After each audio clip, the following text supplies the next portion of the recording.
അത് മാത്രമല്ല, അദ്ദേഹം ഉന്നയിക്കുന്ന മറ്റൊരു പ്രശ്നമുണ്ട്. അവിടുത്തെ സർക്കാർ എടുത്തൊരു നടപടിയെ വിമർശിക്കുമ്പോൾ അല്ലെങ്കിൽ അത് തിരുത്തണമെന്ന് പറയുമ്പോൾ ആ ഗവൺമെന്റ് ശരിയായ രീതിയിലല്ല പ്രവർത്തിച്ചത്, നീതിയും ന്യായവും നടപ്പാക്കാൻ അവർക്ക് കഴിയുന്നില്ല എന്നൊരു തോന്നൽ കൂടി പൊതുസമൂഹത്തിൽ ഉണ്ടാക്കുന്നില്ലേ, അല്ലെങ്കിൽ ഉണ്ടാക്കുന്നുണ്ടല്ലോ എന്നാണ് ഗോവിന്ദൻകുട്ടി ചോദിക്കുന്നത്. ഛത്തീസ്ഗഡിലെ ക്രൈസ്തവ മിഷണറിമാര് അവിടെ മതപരിവർത്തനം നടത്തുന്നില്ല എന്നാണ് നമ്മുടെ രാജീവ് ചന്ദ്രശേഖരുടെ ഒരു അഭിപ്രായം. അദ്ദേഹം അത് ആവർത്തിച്ച് പറയുന്നുമുണ്ട്. പക്ഷേ മതപരിവർത്തനം നടത്തുന്നത് ആരായാലും എതിർക്കുക തന്നെ വേണമെന്ന് ഹിന്ദു ഐക്യവേദി പറയുന്നു. നമ്മുടെ ശശികല ടീച്ചർ ഹിന്ദു ഐക്യവേദിയുടെ ഒരു നേതാവാ. അവരെന്താ പറയുന്നത്?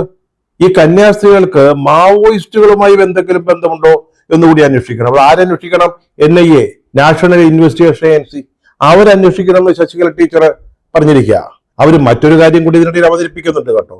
അതായത് സംഘപരിവാരിന് ക്രിസ്ത്യാനികളെ കൊണ്ട് ആവശ്യമൊന്നുമില്ല എന്ന് വെച്ചാൽ അവരുടെ വോട്ട് വേണ്ടെന്ന്, അവരുടെ വോട്ടില്ലാതെ ഞങ്ങൾ ഞങ്ങളുടെ കാര്യങ്ങൾ നടത്തിക്കൊള്ളാമെന്ന്.